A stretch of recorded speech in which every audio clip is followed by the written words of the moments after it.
स्वर्गीचे. आपला परिचय द्यावा लागतो, कारण आल्यावर महाराज नाव सांगितल्याशिवाय कोणाला माहिती. मग तशा प्रकारचा आपला परिचय सांगावा लागतो. नवीन गावात गेल्यावर महाराज कोणाला माहिती तुमचं नाव काय. मग तशा प्रकारचा विद्युत मालिनी काय म्हणाली, हनुमंता माझं नाव विद्युत मालिनी आहे आणि मी स्वर्गाची अप्सर आहे, स्वर्गाचं भूषण आहे. अशा प्रकारचा आपला परिचय म्हणजे आपलं नाव सांगू लागले. बोला. सूर्य परभे समय मान करण इतरता गंगन भास्कर सोबून या जाण ऋषी आश्रम इमान पहाडी. महाराज मला काय आलता, माझ्या सौंदर्याचा अभिमान आलता महाराज, माझ्या सुंदरपणाचा मला अभिमान आलता. आणि दिवसा ढवळ्या महाराज असताना मी, कारण विमानामध्ये पायलट मध्ये बसले आणि फिरू लागले. म्हणले फिरत असताना महाराज सूर्याला खपलं नाही महाराज, कारण सूर्याला खपलं नाही. सूर्यानं माझ्या विमानाला महाराज धक्का दिला पण आणि पाळलं. कुठं पाळलं, सोबल्या मुनीचा करता चालला दुर्धरण विचारिता पात्र पात्र कामाचार विचारायचं पाळलं महाराज असताना. महाराज अशा प्रकारे एखाद्या जंगलामध्ये अरण्यात पडलं तर ठीक आहे महाराज, तिथं काय होतं, आश्रम होता महाराज ऋषी मुनीचा. महाराज निरंतर महाराज जय राम श्रीराम जय जय राम, जय राम श्रीराम जय जय राम. महाराज 25,000 होम होती काल 22 तारखेला, आहे की नाही. 25,000 होती, पूजा चालू होती महाराज. काहीतरी विघ्न आलं काय.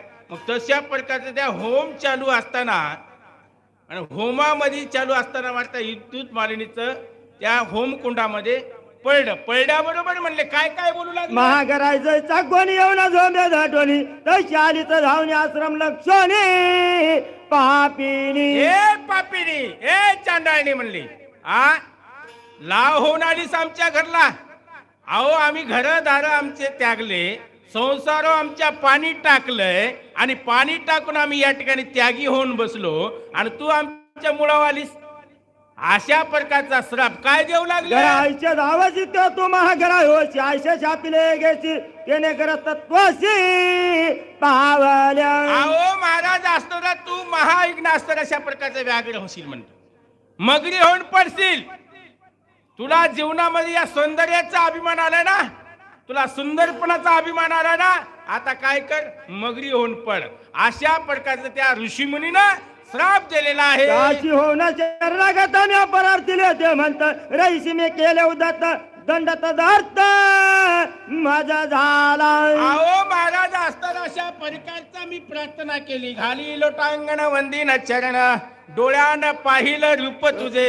अहो ऋषीमुनीला महाराज असताना बोलले, ऋषीमुनी माझा अपराध असणारा महाराज करा क्षमा अपराध महाराज तुम्ही सिद्ध.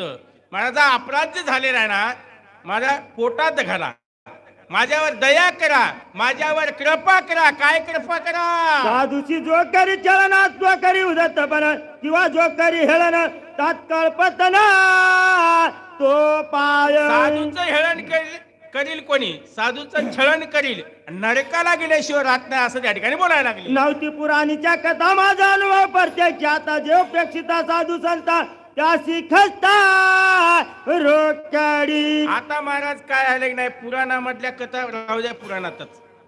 ती काय म्हणाली, विद्युत मालिनी मी आत्ताच केले आणि आताच मला भरावं लागायला लागले.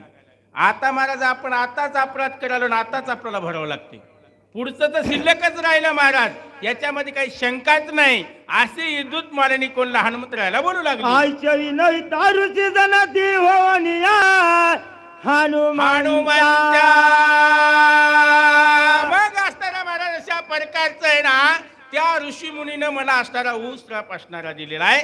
कारण हनुमंता तुमच्या परेशान माझ्या जीवनाचा उद्धार होईल अशा प्रकारचा श्राप दिलाय असं त्या ठिकाणी बोलू लागले. तू रावणी जळवाची धरीची कपीच्या पायाशी स्पर्श होता सज्जनाची तेन उदराची संत सांगे.